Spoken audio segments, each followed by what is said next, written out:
કાળઝાળ ઉનાળામાં છોટાઉદેપુર જિલ્લામાં તરબૂચનું ધૂમ વેચાણ જોવા મળી રહ્યું છે। ખેડૂતોના અંદાજ મુજબ જિલ્લામાં રોજના આશરે 150 ટન જેટલા તરબૂચ વેચાઈ રહ્યા છે। છોટાઉદેપુર જિલ્લાના 7 તાલુકામાં નદી કિનારા તેમજ ખેતરોમાં મોટા પાયે તરબૂચની ખેતી કરવામાં આવે છે। ખાસ કરીને ઓરસંગ નદી પટ્ટામાં થતી તરબૂચની ખેતી ખૂબ પ્રખ્યાત માનવામાં આવે છે।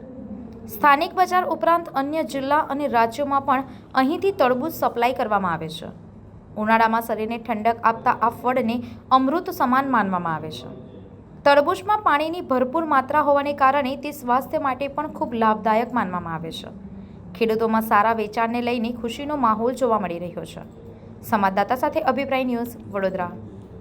આવા જ વધુ સમાચારો જોવા માટે સબસ્ક્રાઇબ કરો અમારી યુટ્યુબ ચેનલને અને જોડાયેલા રહો ફેસબુક, ઇન્સ્ટાગ્રામ અને ટ્વિટર પર।